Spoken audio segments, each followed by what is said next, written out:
Hey, what's going on, everybody? BDF 44 coming at you with another video. All right, so I'm doing a therapy session because a lot of times I will make a therapy session video and will bring awareness to topics that maybe I don't want to. I'm not gonna say be famous for, but ain't no sense in clickbaiting certain topics. I think that for what it is I'm about and what it is I'm trying to do on my channel, I'm just a private person who looks at my phone, sees certain things, looks at it a certain way, and speaks. That's literally it. So, you know what I mean? I ain't got no skin in this race. I don't know these people. I ain't involved in their business in any way. But I do pay attention to certain things. So I speak, I pray, and I speak. You know what I'm saying? That's the type of person I am. So this is where my head's at in regards to what it is I'm thinking about. I ain't heard the album. You know, NBA YoungBoy and Quando Rondo dropped an album last night.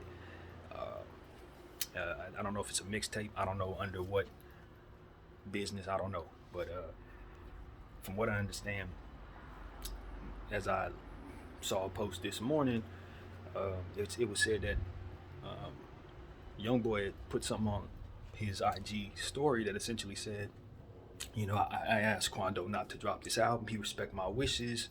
You know, for a time they were trying to figure it out. They didn't drop it until now. And, you know, it was one of those things where it's like, you know, he didn't really want to drop this album, but you know, it's one of them situations where he's gonna do it for his boy. Is the way I took it. Like, you know, we're gonna drop it for you. We're gonna get this bag, but at the end of the day, pay attention to what these people promote, because they don't love us. You know what I mean? He got on IG the day before last and said, "Stop the violence," and everybody was laughing at him because like, why is YoungBoy getting up here telling everybody to stop the violence? You know, it's kind of silly based on his reputation and what people believe they know about his business. But at the end of the day, I look at what it is that I've seen his setting be for the last year and a half. As I look at what his setting has been, his situation's been wrapped up in the legal aspect of things that's kept him away from people. And so as I look at how serious his situation is and how loud his business is, it's like the last thing he needs to be doing right now is bringing out anything that's going to further compound the image that he is a monster. Okay, that's the bottom line. Because obviously, with the circumstances as is, when you look around, they're putting people away. Okay, and when you listen to what's going on in hip hop and rap, it would be ever so beneficial to him to distance himself from that. And from what I'm seeing, by way of image, he's doing that. He's been doing that ever since he's been away. He's been making sure that the images you see in regards to him have basically been him and his family, him in a room by himself painting his nails, painting his, you know, doing different things that distance himself from those images. Because they're obviously using these rap lyrics in these court cases. We're seeing it over there in other different situations.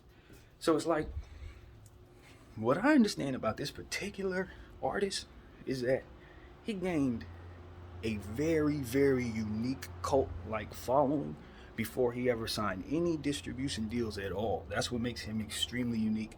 And when you listen to the people who follow him, they have a connection with him that is very, very Michael Jackson-like. And I'm telling you, this is somebody who was from that era, who was a little kid looking at Michael Jackson's videos and moonwalking and all that. That's the connection. They have that type of wonder about his image and his style and what it is that they take from him is that deep. This is what I know.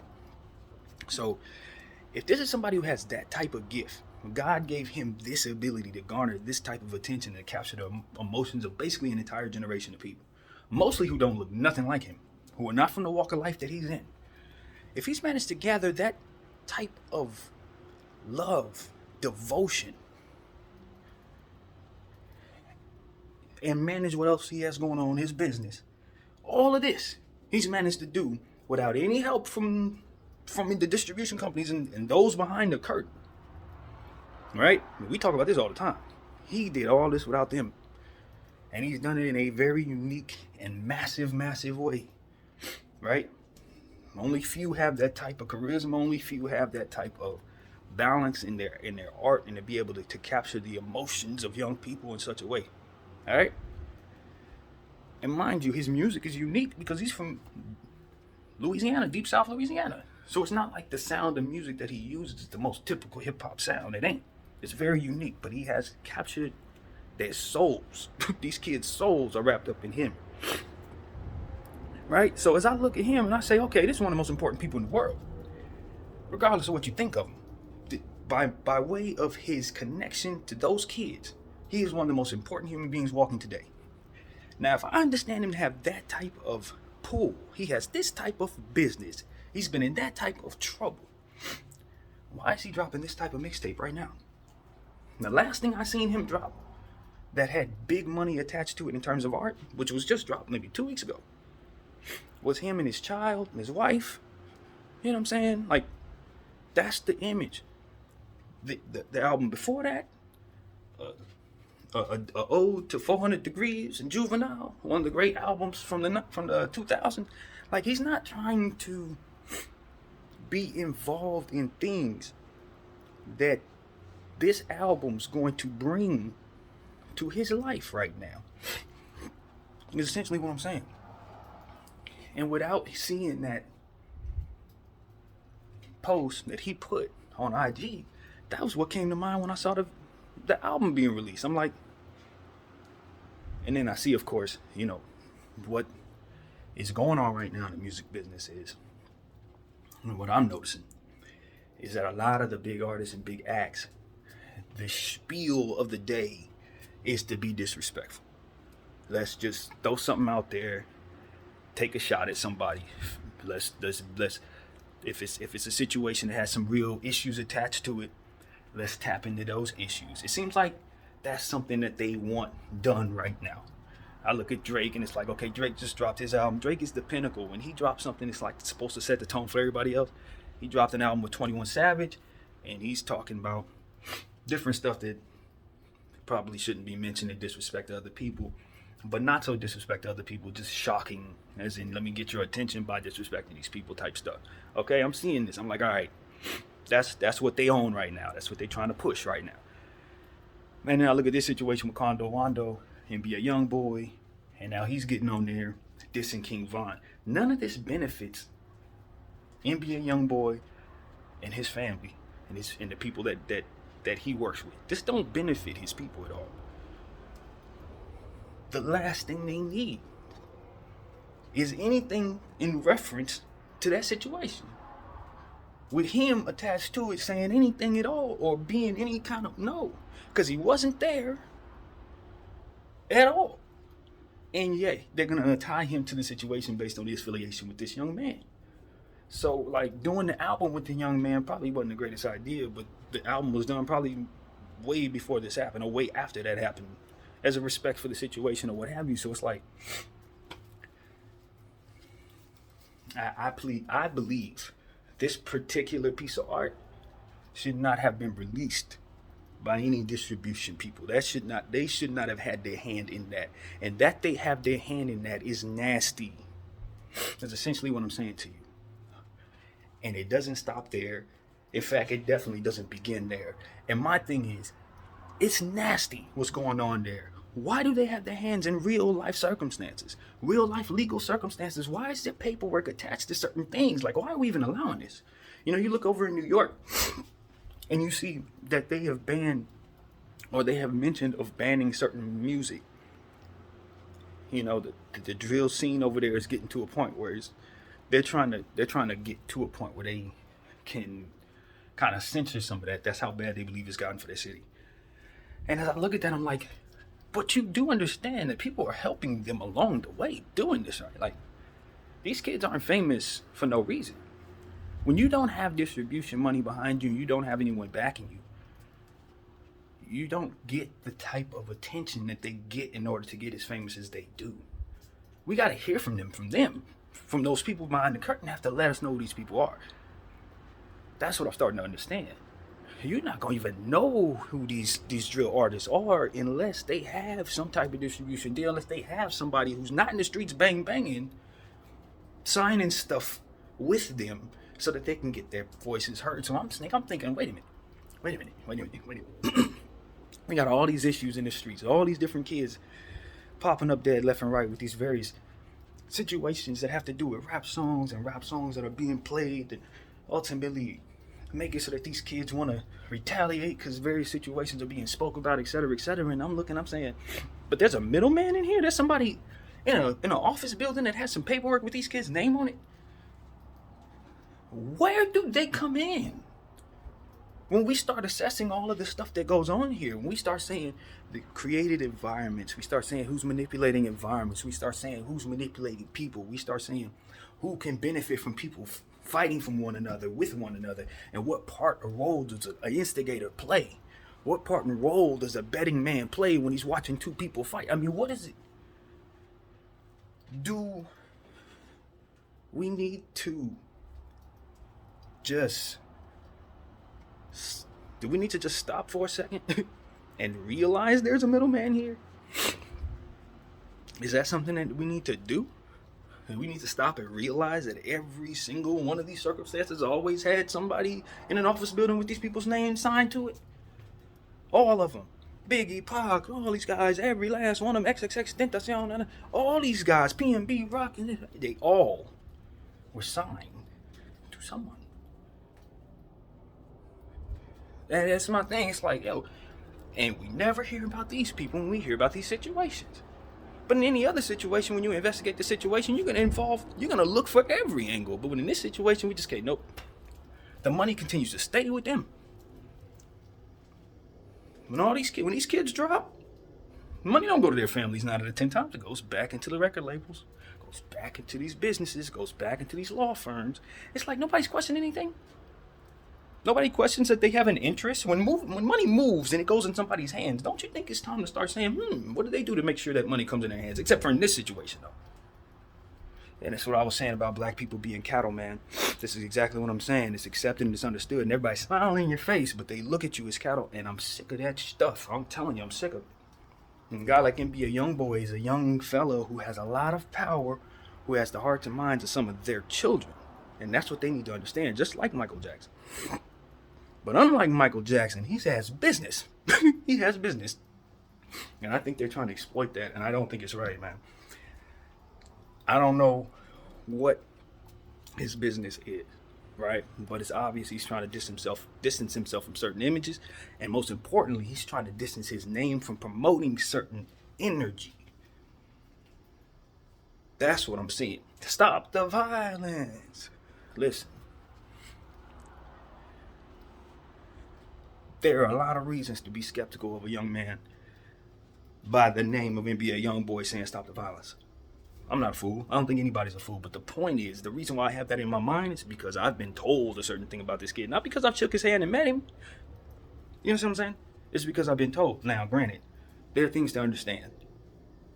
But nevertheless, those who are helping promote him and put him in positions to be further famous, for which he never needed, now they're putting him in positions to not look so innocent when he may be fighting something. And that's my thing. It's like, what the hell are we doing there? What the hell are we doing there? And then I look at his situation. He has a high profile, action figure opponent, right? Because who knows what's really going on, but his high-profile action figure opponent is Lil Durk. And what I would tell Lil Durk is, I know you smart enough to see what's going on there. Just like I know he's smart enough to see what's going on there. Whatever is going on, they see y'all as action figures, bottom line. That's what I would tell them men there. Like, look, whatever y'all got going on and all the people that are around, you need to understand that the fight is much bigger than anything that anybody's talking about. Because these people behind the curtain, they sitting back rubbing their hands like Birdman in regards to whatever's going on. And that's why I tell people, like, once you start putting the cameras on your situation, once it starts being about money and entertainment, and then you let that middleman, you let the people behind the curtain in your business. Now whatever the heck you had going on before that is bigger than that. It's bigger than that. The arena has expanded. That's essentially what it is. The arena has expanded, and now there's bells and whistles all over the arena. You got snipers over there. You got, cameras down there. That's what I'm trying to express. That's exactly what I'm trying to express. It's like it don't even benefit you to look at circumstances the same way. once you see that then people have so much control over the environment. That's what I've been trying to tell people around me my whole life.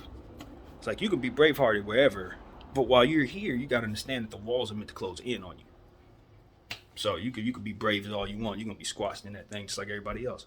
And so that's why you gotta stay outside of that. That's why you don't play in them traps.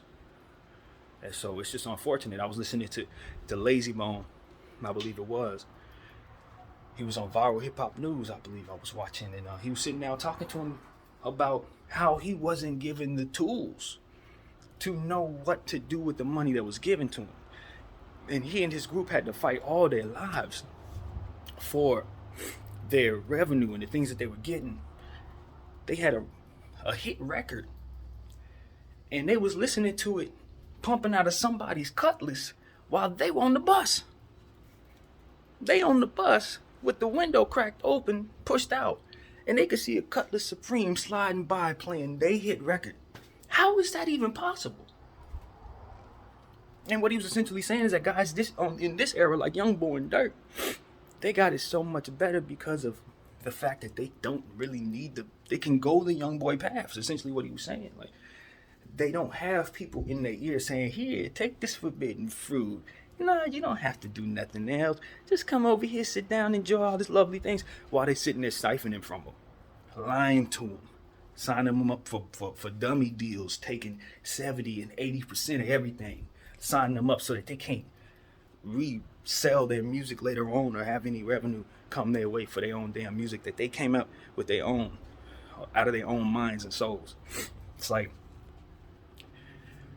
it's an opportunity for these young kids today to have connections with their audience. Without having that stuff, I was thinking about something that was also in regards to Bone Thugs, an album that they came out with, album that I love back in 1996, Art of War. They were talking about the imagery on some of those albums. All this time, like when I was a child, I was hesitant to really ask my mother to buy Bone Thug music because it looked like it had devilish stuff on there.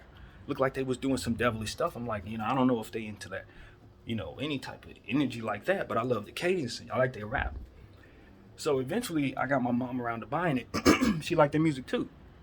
So it wasn't a thing, but when they first came out, it was like, what is this? Turns out they had nothing to do with the imagery. They didn't like the fact that imagery was up there. They were saying, I don't know what this Illuminati stuff is, but we ain't about it. But they have it as a means of what it is they're promoting our album, so we just rolling with it because we don't have no damn choice.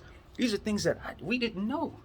The disconnect between the fan and the artist was there because the middleman and his interests and the various things that he wanted to do to promote that group was wrapped up in between what it is that Bone could provide me. You know what I'm saying? Bones was Christians. They prayed like I prayed. But the way the imagery was provided, I had to be careful not to bring their music to my mom because the middleman wanted me to think they was devil worshippers. Like, these are things that artists need to be aware of, man, because we're seeing it more so now than ever. I just think that some of the artists are signing up for it because cloud is a thing. Back then, cloud wasn't a thing, so you had to back somebody into making them look crazy. You know what I'm saying? Now you can walk up to somebody and say, yo, put on some devil stuff and I'm going to make you famous. And they're going to be like, hell yeah, let's put it on. Back then, it was like, nah, image meant something to men back then. So it was like, you got to lie to them to get them to do something like that. You got to do it behind their backs, and that's what they was doing. And it's even worse than that. We know they used to do things with these images, as far as these album covers and stuff like that. We know they've been trying to stand between artists and the public for a long time. We know that. They're getting away with the type of art that they make based on the numbers that they demand.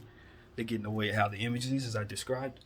They're even getting away with who you see and who you think made the music in some cases back in the past. So it's just like, when we look at all this and we realize the people behind the curtain, it's just different generations of them.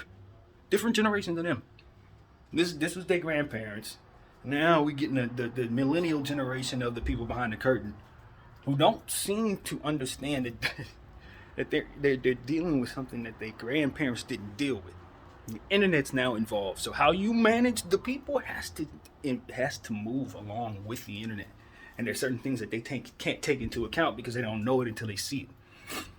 You know what I mean? For example, truths being unearthed based on history and artifacts being matched together against one another from faraway lands. Like, that's stuff they couldn't predict. They thought they could keep certain lies going because they didn't think people were going to find that kind of stuff. They didn't even know that stuff was there to find. You know what I'm saying? They didn't understand no more than the rest of us did.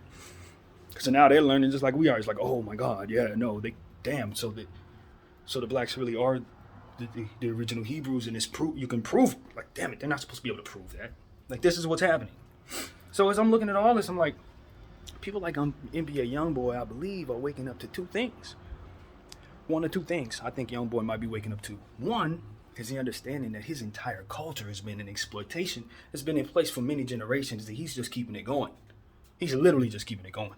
He probably just waking up to that and understanding that as he goes through his legal battles, that these people want to keep him a monster in the eyes of all these little kids. And that was not what the relationship was in the first place. They fell in love with him because they would listen to something that he said that touched their souls. He was never a monster to them. If he was, they would have never had that devotion with him. And that's the disconnect. People behind the curtain trying to make him look like a monster. The relationship he has with the kids is a genuine one, and they understand the context of his lifestyle based on what it is that they understand that he's conveyed to them one-on-one. No devilish imagery in between them and him. Just them clicking on his YouTube videos and all the stuff that he had that connected to those people. And so this is why they can't lie to those people about him. He can come out and say whatever he wants to say about the labels and all that, and it's credible. Everybody's going to listen to what he's saying. And he has been speaking about those people behind the curtain a whole lot over the last 2-3 months. And so it's one of them situations where I just hang back. As far as somebody who's paying attention from afar, I don't really follow his music like that, so I don't really know what's there. You know, as far as what's all going on, I don't listen. I made one playlist with all the NBA Youngboy's music, but this is back in like 2019.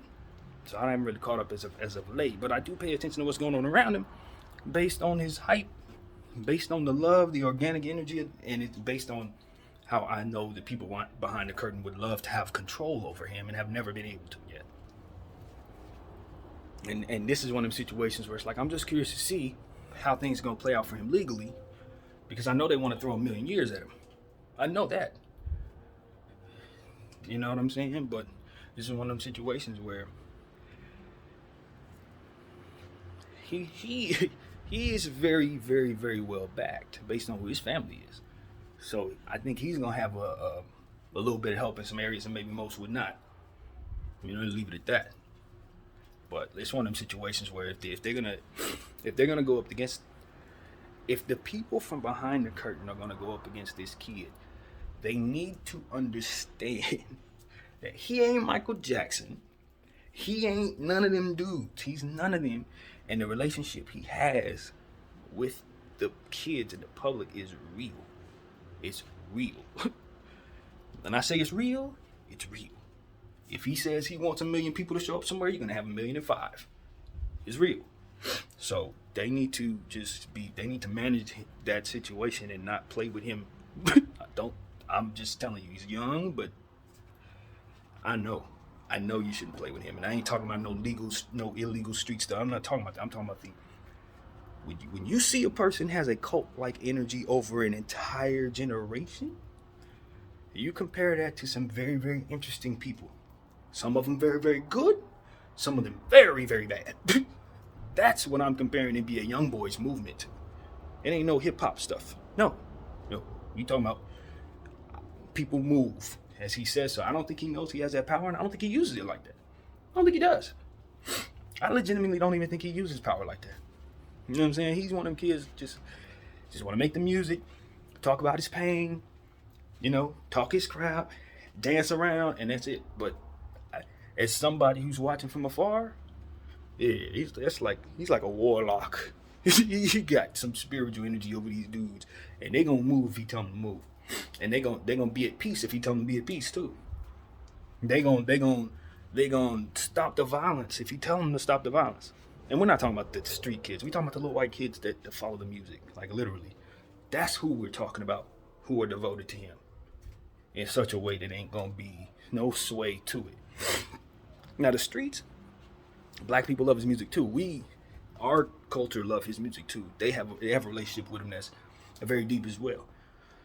But that's not who I'm referring to. I'm talking about them little middle American kids that wake up in the morning, NBA young boy, go to sleep at night, NBA young. That's who I'm talking about. The ones who probably gonna be lawyers and doctors tomorrow. Yeah, those are the ones I'm talking about. He got their hearts right now.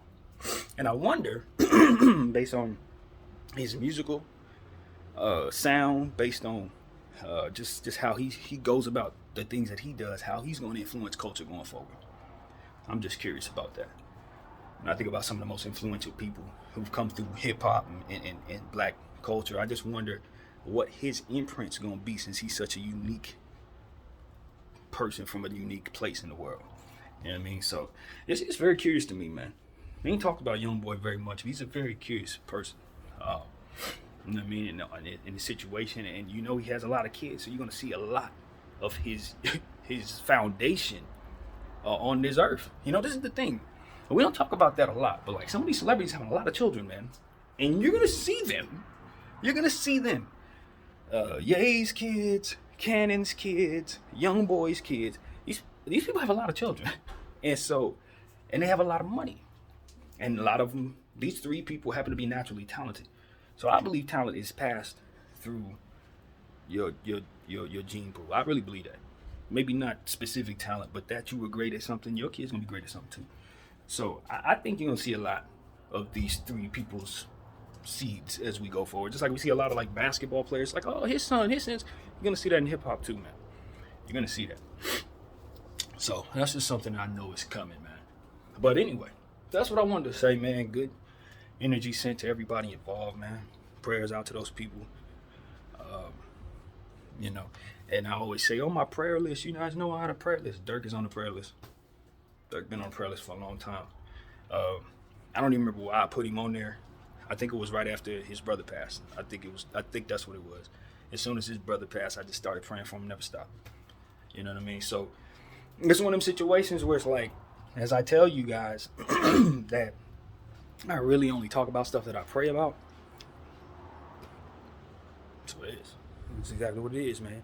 And so as I see YoungBoy making changes or trying to distance himself from certain energy or trying to protect himself from a million years worth of time, and I see what's being released can deter that, and I don't think it's something that really benefits him, and then I see he's speaking out against it to a certain degree, or at least saying he acknowledges that, I just felt that was my cue to speak. So that's what I did, man. I'm going to make this a therapy session. I ain't going to put his name on it. It ain't that serious. My name is BDF 44. I thank you all for watching.